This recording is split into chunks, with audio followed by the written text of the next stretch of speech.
Welcome foodies. तर आज आपण महाशिवरात्रीचे स्पेशलमध्ये पाहणार आहोत साबुदाण्याची खीर. तर ही खीर आपल्याला दोन प्रकारे खाता येणार आहे. जर आपण हिला फ्रीजमध्ये थंड करण्यास ठेवले अर्धा तास तर आपण हिला साबुदाण्याची पुडिंग म्हणून देखील खाऊ शकतो आणि गरम गरम खिरीचा आस्वाद देखील घेऊ शकतो.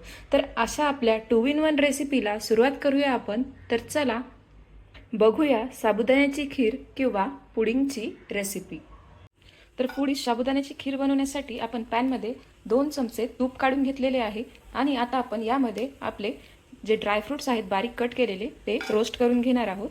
कमी गॅसवर रोस्ट करणार आहोत ज्यामुळे ते जळणार नाहीत.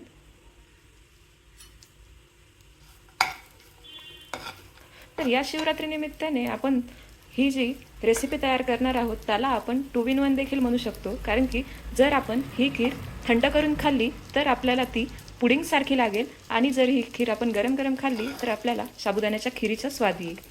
तर आपले ड्रायफ्रूट रोस्ट झालेले आपल्याला दिसून येत आहेत. तर आता आपण यामध्ये घालूया दूध. एक पेला दूध आपल्याला यामध्ये टाकायचं आहे. तर मेजरमेंटनुसार आपण 1 ग्लास किंवा 1 पेला दूध या पॅनमध्ये घातलेले आहे आणि आता आपण गॅस मिडियम करून घेणार आहोत, ज्यामुळे आपल्या दुधाला उकळी येईल. आणि उकळी आल्यानंतर आपण लगेच यामध्ये अर्धी वाटी साखर घालणार आहोत. तर आपल्या दुधाला उकळी आलेली दिसून येते. आपण ही अर्धी वाटी साखर यामध्ये घालूया आणि ही साखर आपण मिक्स करून घेऊया आणि दुधामध्ये त्याला विरघळू देऊया. साखर घातल्यानंतर देखील ही मिक्स केल्यानंतर आपण दुधाला थोडा वेळ उकळू देणार आहोत, ज्यामुळे साखर चांगल्या प्रकारे या दुधामध्ये मिक्स झालेली दिसून येईल. तर आपल्या खिरीच्या दुधाला उकळी आलेली दिसून येत आहे आणि साखर त्यामध्ये मिक्स झालेली आहे.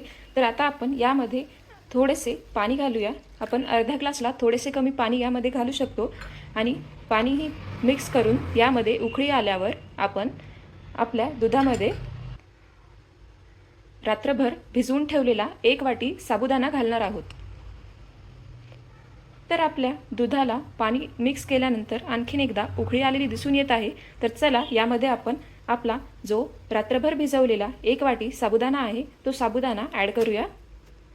तर आपला साबुदाणा ॲड केल्यानंतर आपण हा साबुदाणा मिक्स करून घेणार आहोत आपल्या दुधामध्ये.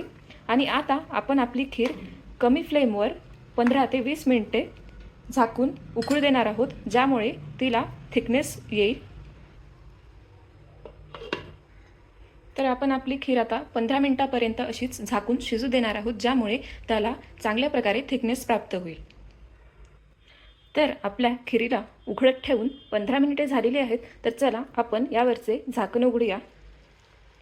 तर फूडीज तुम्ही पाहतच आहात की आपली खीर ही छान प्रकारे थिक झालेली आपल्याला दिसून येते आणि या थिकनेसमुळे तिला आणखी छान कलर देखील आलेला आपल्याला दिसून येत आहे. तर चला आता आपण आपला गॅस हा बंद करून घेऊया.